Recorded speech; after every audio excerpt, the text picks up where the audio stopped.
and equity, and in doing so made history by electing the first woman, the first black woman, and the first South Asian American to the vice presidency of the United States. I'm really very, very proud to be a member of a party committed to building representation and a better tomorrow for all people. This wouldn't have been possible without the community leaders and organizers of all stripes across the nation, people of color and young people in particular, who secured the right to vote for themselves and their neighbors, who looked out upon this country's leadership over the last 4 years and said, I know we can do better than this. But today is even more about action than accomplishment, because the president-elect is a good and decent and empathetic man who comes prepared for national leadership with real plans to address this economic pain, to battle this pandemic, and to defend our healthcare workers, and when the time comes, to ensure that a safe and effective vaccine will be made available to all Americans. I'm so very pleased to see, as one of the president-elect's first acts, the announcement of a COVID-19 task force with experts committed to the sorely needed national action on this issue. Make no mistake, the weeks and months ahead in our fight against COVID-19 will remain phenomenally difficult. But specifically here in Illinois, we will persevere and we will continue to work with the federal government, soon with at least one fewer major impediment. On to our COVID-19 update for Monday, November 9th. As the weather turns cooler and more activity is driven inside, we may have a real problem on our hands. And the national experts at Johns Hopkins, Northwestern, University of Illinois, and other leading major healthcare institutions say it's only going to get worse. They've challenged Americans to recognize that we're at war and to act accordingly. Our new daily cases are up nearly 380% since October 1st. Our statewide test positivity is up over 180% in the last 5 weeks. And both our statewide COVID-19 hospitalizations and deaths per day are up more than 150% in the same time period. The virus is winning the war right now. The situation has worsened considerably in certain areas of the state, with massive increases in the rates of community transmission, specifically in 3 regions.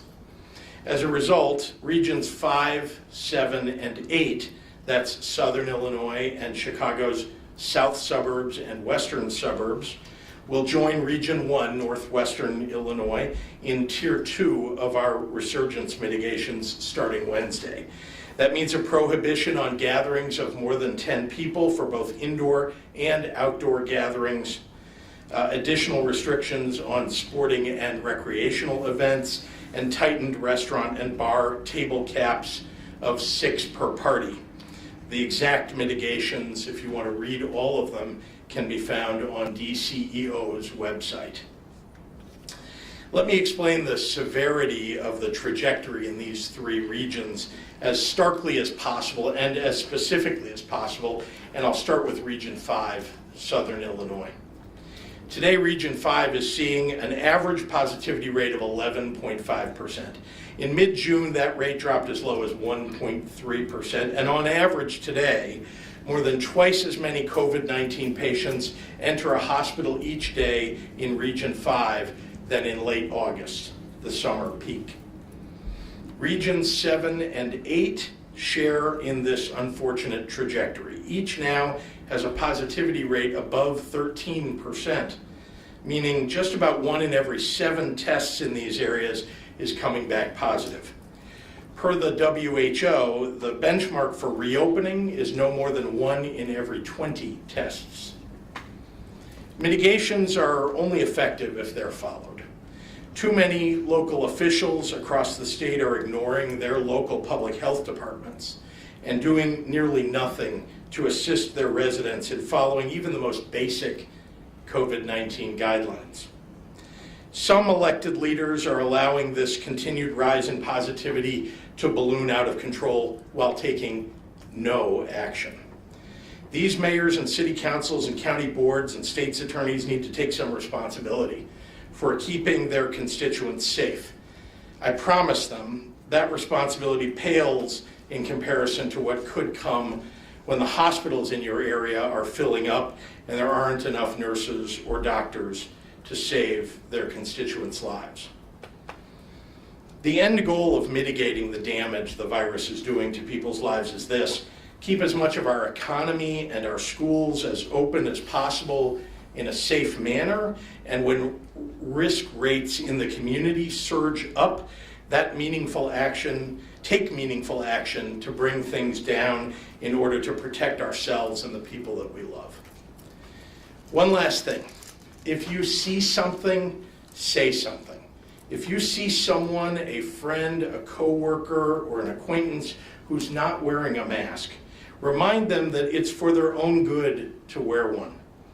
You care about them, and that's why you're nudging them. We have to look out for one another. This is one important way to do that. So thank you, and now I'd like to ask Dr. Ezike to give a report for the Department of Public Health. Dr. Good afternoon. What's the message? It's the same. Wash your hands, watch your distance, and wear your mask. I know it sounds like the same message, but we'll continue to reiterate the same message because it is these exact actions that will help us slow the spread of COVID-19. We all want an end to this pandemic. We are all on the same team. We want to be able to hang out with our friends. We want to enjoy our favorite restaurants. We want to have our large weddings and all the other things that have been sacrificed since March. But there's only a few paths to get us there. And one is by reducing the amount of virus that's circulating so that we no longer see sustainable spread. And we do this by limiting our group sizes as well as wearing our mask and keeping our distance. Unfortunately, there are a significant number of people who are not following this recommendation, and by not doing these things, the virus just continues to get ahead of us. It continues to spread, leading to more and more cases, more and more hospitalizations, and unfortunately more deaths.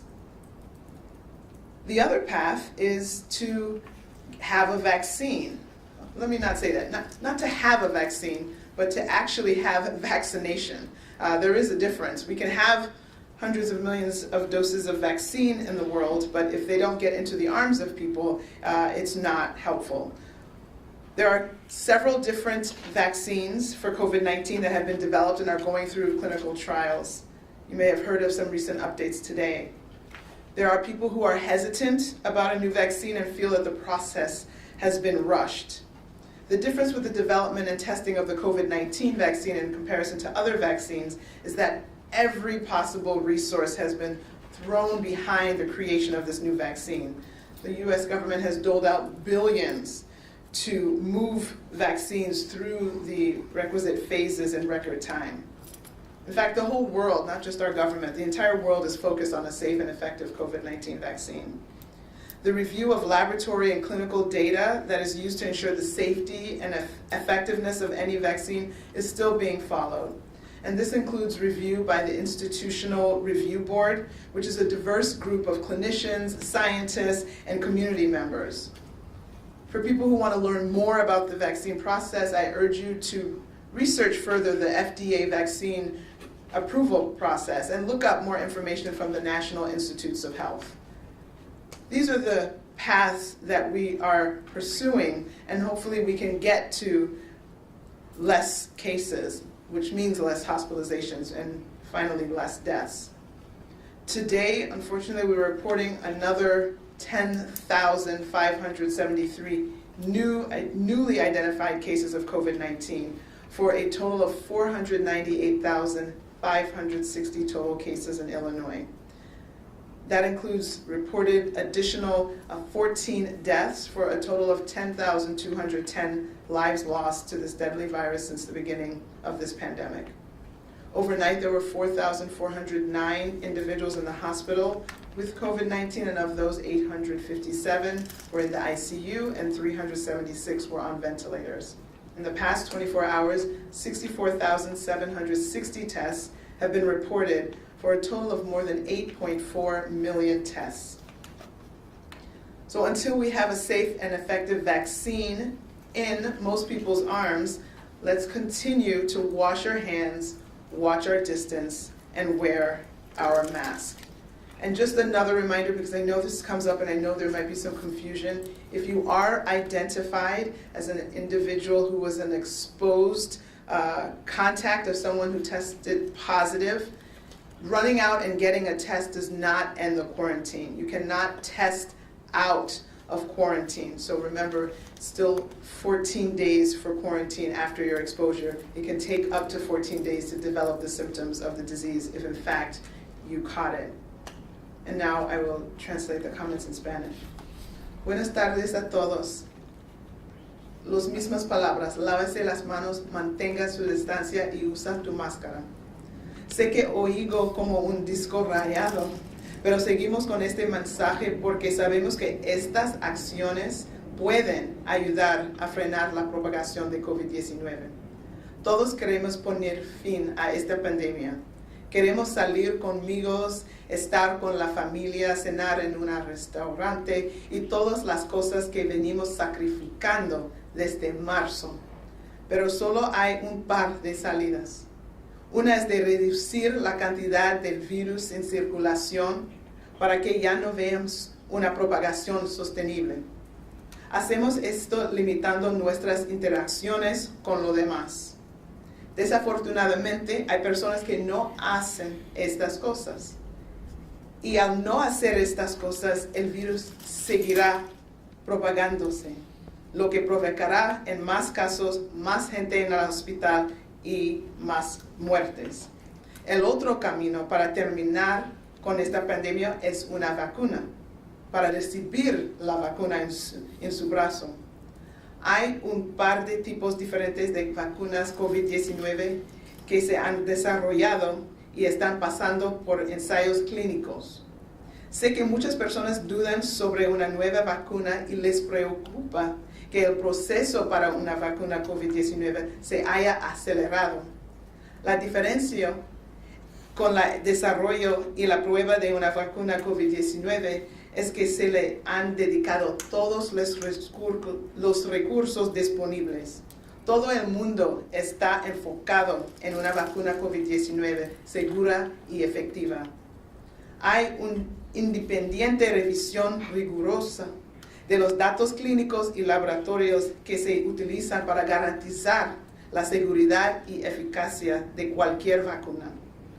Para la gente que tiene preguntas acerca de una vacuna, recomiendo que leas sobre el proceso de aprobación de vacunas de la Administración de Alimentos y Medicamentos y busquen más información en los institutos nacionales de salud. Estos son los dos caminos para prevenir nuevos casos, más gente en el hospital y muertes.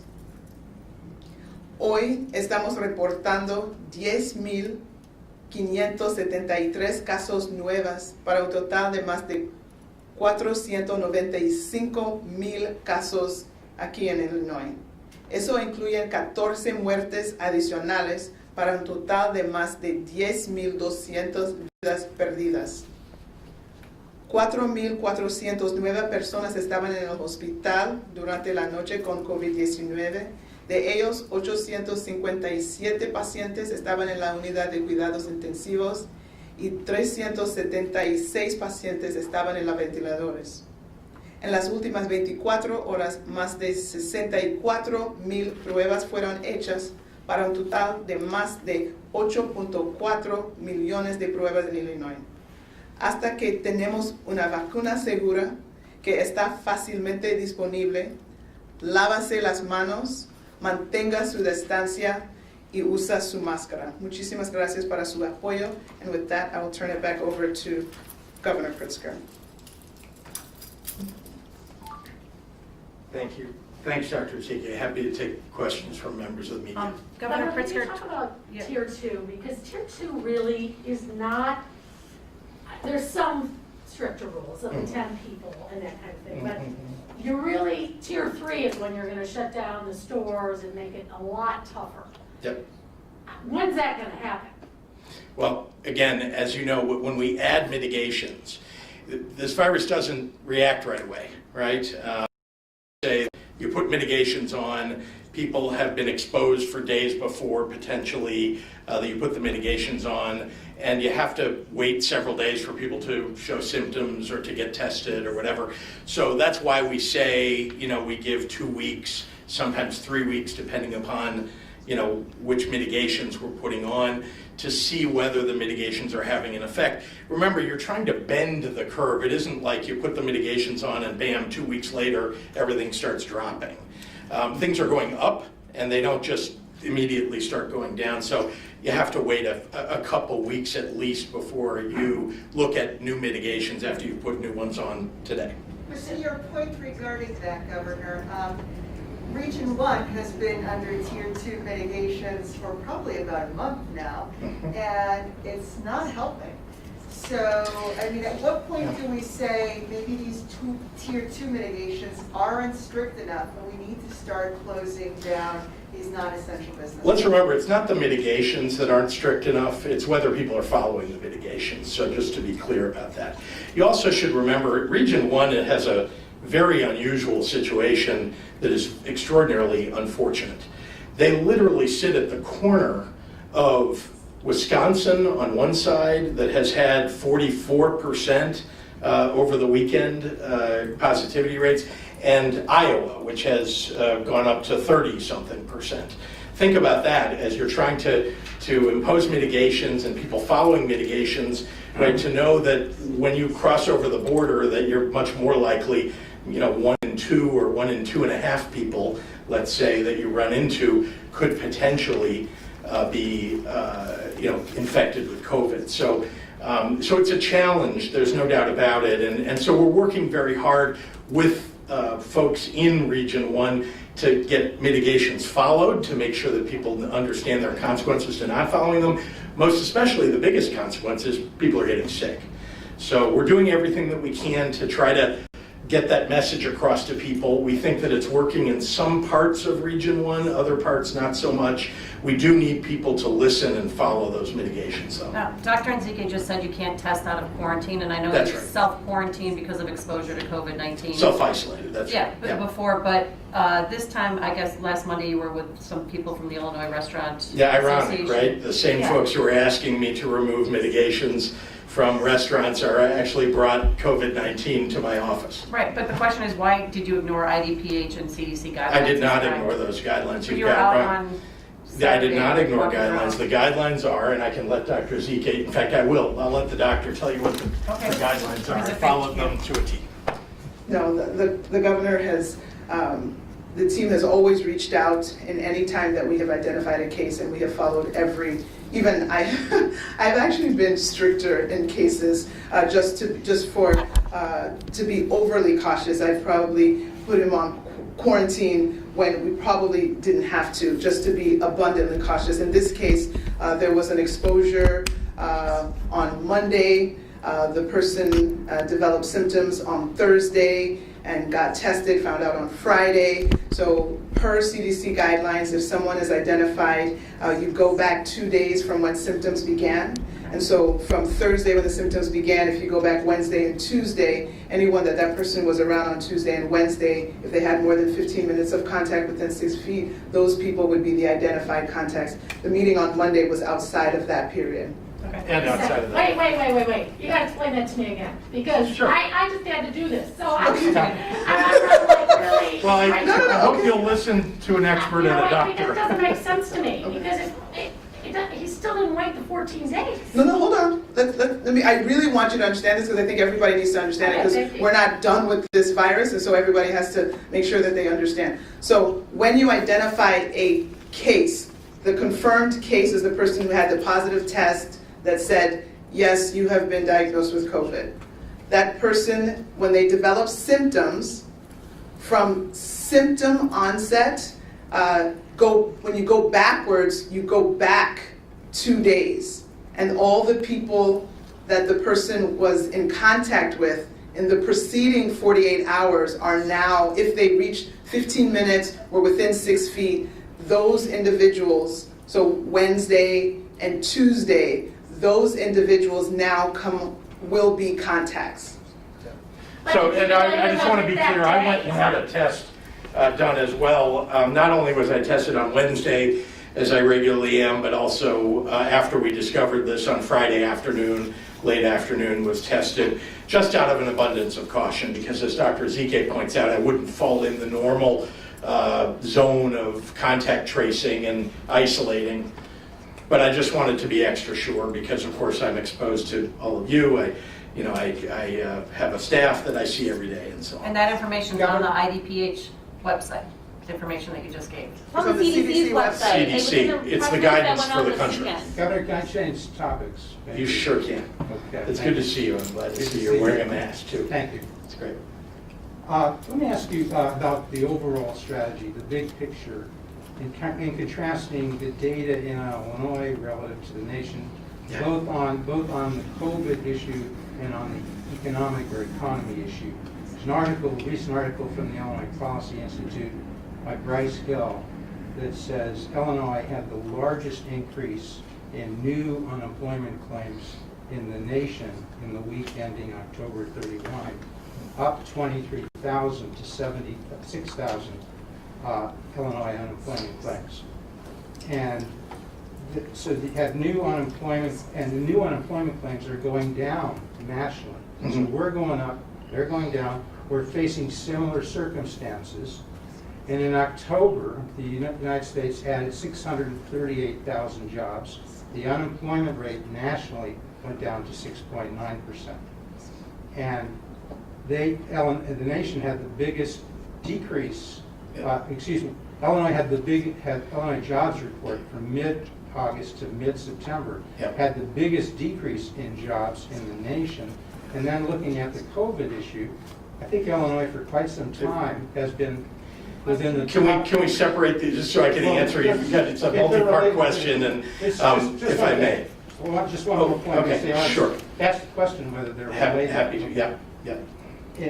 Illinois, I think for quite some time, I think for months perhaps, has been in the top 10 in per capita deaths across the nation when you rank the states. So we are the 10th, within the top 10 highest states in per capita deaths.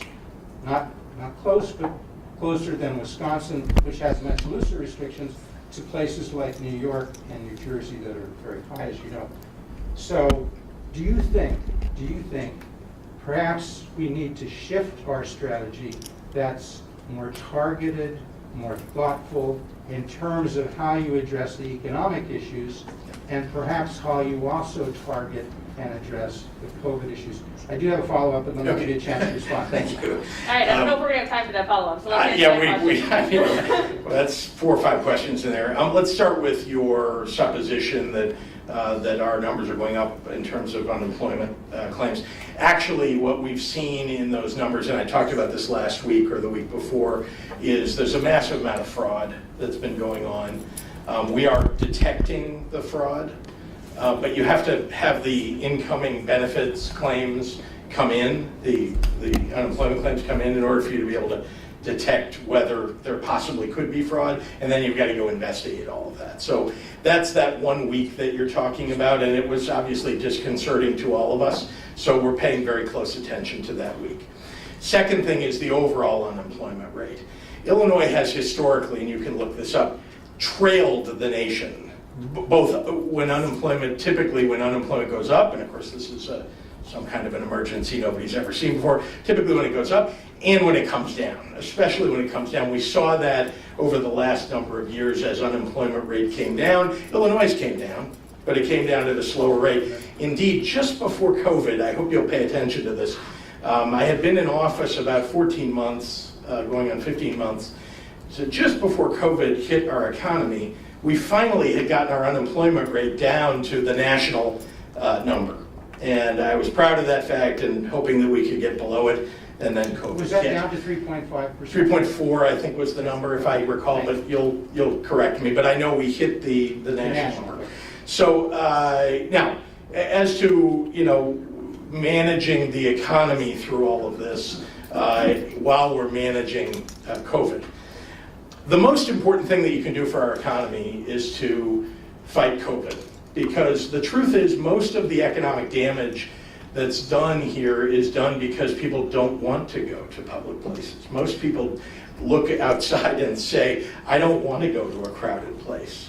They want to make sure that whatever they're doing, that it's being done in a safe fashion, whatever service is being offered, whether it's retail or dining or bars or whatever, right? They want to know that it's safe. Most of you, and there was a good article in the New York Times about this very recently, that even states that had no mitigation suffered tremendous downturn in economic activity for precisely that reason.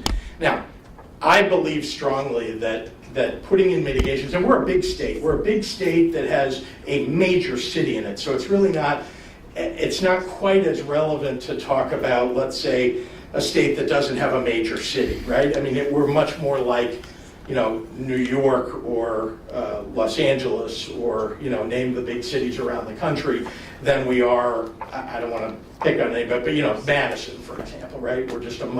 Chicago has a much bigger footprint and number of people. And so when we had the major number of deaths that occurred early on, and nobody understood this, and I still think we don't fully understand this virus, that. But early on, we were trying very hard to slow down the virus. Even after we put a stay-at-home order in, you saw deaths rising considerably. And you saw the same thing in New York and in Detroit and in a number of other cities. And in some other places not. And nobody quite knows why. And everybody said, well, gee, look at Florida. Look at the big cities in Florida. Everything's fine in Florida for a long time. And then, of course, it happened to Florida in the summer. And then it happened in Dallas and in Houston and San Antonio and Texas and so on. So we don't fully understand how this virus works. What I do know is that my number one obligation is to make sure that we keep the economy going while we're keeping people safe, doing the best that we can. We shut down very early on our nursing homes in the state. And even though we did that and did temperature checks and limited visitation and so on, for those first 2 months, it was very, very challenging. We've now brought those numbers way down. We still have the occasional outbreak that is tragic in a setting with retirees. But actually, over the vast number of months since the worst of this back in the spring, we've done a much better job of managing. All right, we'll do one more question. I gotta ask you about outbreaks, because Sure. you promised information about outbreaks. And at the end of last week, you posted online broad categories of outbreaks, but not individual locations. Yeah. Why are you not identifying individual outbreaks as other states do? So those are identified by the individual local public health departments. We get all of our data from them, but they are the ones who are the repository of, if you want to know, what particular manufacturing location or what particular office had an outbreak, that local public health department would know. So you gotta look further. Why not be more transparent and just make it a one-stop shopping? Look for it. Okay, but I mean, if you want to look at, you can look at county data. That's what what we're gathering is 97 local public health departments and their data in order to show what types of outbreaks exist in the state. Most important to us is to try to use that data to determine what kinds of mitigations or where can we be most effective at trying to keep down the numbers across the state. And can you explain, maybe Dr. Zike, the definition of outbreaks? Why did you change that definition to 5 or more? So there are many more outbreaks if you do with two, if you do outbreaks that involve 2 cases or 3 cases. And so it was just in order to have the more sizable outbreaks, use the cutoff of 5 and are using that number so that we can show you the slightly larger, more significant outbreaks. Of course, if those two, if they grow and the additional cases get added on, it could get to 5 and then it would be put on there. But there would be many, many, many if there were just the twos, and so it was just to kind of show the bigger sized ones. And remember, the local public health departments are the ones who first are notified about the numbers, and so they can jump on them when there are 2 or 3 if they want to. All right, we're gonna get online. Let's We're gonna Pfizer get questions vaccine. online. John O'Connor, given your experience with COVID, what caution do you have for the Pfizer vaccine efficacy news? Well, I mean, as I've said all along, you know, we're not going to distribute a vaccine that we don't know is safe. He had one more follow-up. Biden is suggesting mask mandate and federally led testing and tracing. Do you agree with this? Would that take the burden off the state, or would it interfere with our state testing? No, it would help our state. I've been calling for a national mask mandate for some time. Again, as I said earlier, think about the states around us and the fact that they don't have mitigations in many of those states, and that has an effect on Illinois, where we do have a mask mandate. And you know, frankly, we do need help with testing and tracing, because even though Illinois is 3rd in the nation in testing, even the best state in the nation, and the 3rd best as we are, we need more. I mean, it's clear to me that what you really want to do is what the University of Illinois is doing. Testing twice a week, you know, and you know whether you're going to know whether you have COVID pretty fast. When they get a fast result, you can test twice a week. I mean, if you could do that, we could isolate people much more quickly and therefore not have you know, a significant transmission levels. But Governor, could you get those saliva tests to everybody then? That's what we're trying to do. Yeah, the FDA is holding up the distribution of those saliva tests, but that is absolutely, it was on the phone, in fact, over the weekend, trying to move the FDA along, because we really do need to do that everywhere. So Governor, do you think the Pfizer Journal vaccine is safe? Star, what specific concerning behaviors and trends have you seen in the Rockford area that are keeping their levels elevated? They've been under mitigation the longest. What's not working there? What should other regions be doing to avoid their problems? So the city of Rockford has done a better job, I want to say, than some of the surrounding areas. I think if you, and I get these both anecdotally and in person when I've been there, you know, people are less likely to wear a mask, who are the folks who are outside of Rockford, for example. And we need to make sure that state's attorneys and local authorities, mayors, city councils, county boards are taking this seriously. We want to make sure that people are following the mitigations, and if they would, I mean, this is true everywhere in the country and everywhere in the state of Illinois. If people will follow the mitigations, these numbers will come down. Shia Politico, can you talk about the blue wave that wasn't? Why do you think so many congressional Democrats struggled, including Lauren Underwood, who's in a dead heat in the 14th district? Yeah, well, I think Lauren Underwood's going to end up the victor in that race. Let me start with that. Look, I think, you know, there were a lot of polls that were way off. The polling that was done in Illinois, I think most of it showed that Joe Biden would win by 20 points. And he seems to have won by 13 points, which is a terrific victory. So it's very hard to explain. I think there's a number of theories about this. Some of it is about an assumption on Democrats' parts that turnout, big turnout, was going to be, you know, was going to happen, and that big turnout was going to favor Democrats. That's not true everywhere. There was big turnout in the battleground states. It wasn't true in Illinois. So I think there's a lot to evaluate about polling, that's for sure. And then, you know, I think we're going to have to look back and see what happened in these individual races across Illinois to see whether it was a turnout issue.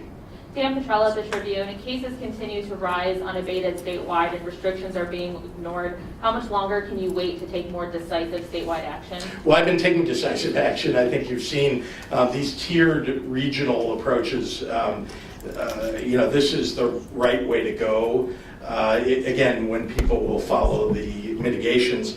But look, I'm very concerned as we approach Thanksgiving. I'm very concerned as these numbers rise. And as a result, as I've told you for days, We are looking at really all the possibilities, the possibility that we would have to go back a phase, the possibility that we would have to ultimately have a stay-at-home order. Those are not things that I prefer to do, but those are things that these numbers are not sustainable. But again, I guess one thing I look at every day is, are we bending the curve? As we back in the spring we were doing, are we bending the curve? And that doesn't mean that the numbers go down from one day to the next, but it does mean that the rate of increase is subsiding, and that's the beginning of flattening it and heading down. Dave Dahl, WTAX. In Springfield, we've got a mayor and a sheriff who want to loosen your restaurant restrictions, and now we've got a sick fire chief. I guess he didn't get sick at a restaurant, but still, and he's the city's COVID officer. What do we make of all of that? Well, I've been saying for some time now, we really need local officials to take this more seriously, to take some responsibility on their own shoulders. The idea that you're not going to enforce the mitigations, and then the idea that when it does get enforced, with a citation, let's say, that you're not going to, the state's attorney is not going to follow through on that. I know that locally they think that's, immediately good politics, but it's good politics for a very small, very loud minority. The vast majority of people want us to take strong action with regard to mitigations, and that takes responsibility at all levels of government. A.D. Crane, could you give us some insight into the meeting you had with the Restaurant Association? Why meet in person? Are you holding similar meetings with other associations? Is there even room for negotiation given that the mitigations are hard and fast? I have lots of meetings. They're sometimes on Zoom, sometimes they're teleconferences, and sometimes, occasionally, they're in person. So they asked if they could come in to see me. We sat in a very large conference room. I was more than 8 feet away from the person who ended up turning out to be COVID positive. And I think everybody was at least 6 feet away, sitting at the very, very large table. So why did I meet with them? Is that the question? Yeah. Because I'm very concerned for the future of our restaurants and our bars. I know that these mitigations are very, very difficult on them, and in every stage of mitigation in every state, bars and restaurants are one of the first subjects that get addressed. Indeed, look at how well New York has done, and they had shut down bars and restaurants, I think, till September 30, and they still don't have bars open. And so there's some lessons there. I haven't wanted to, shut these places down. I wanted to try to find some appropriate middle ground that will not spread the virus, and so that's what I'm always working toward. Event Shields will be our last question. With the state's bill backlog up to $9.2 billion, underscoring the state's growing liquidity pressures, how soon will you announce the size and timing of borrowing through the Fed's MLF? Well, we're in the midst of discussions with other leaders and both sides of the aisle, and want to make sure that we do what's appropriate for the state. But I would remind everybody that we have a significant COVID-related failure of revenues in this state, and so if the federal government, if the Congress finally gets around to a package that includes helping our local governments and our state, that will be part of the solution. But the other part is going to be significant cuts. All right, thanks everyone. Thank you.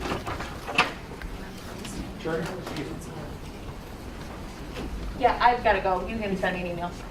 Up to you, Marion. I take it, do I need a few minutes on that? PR for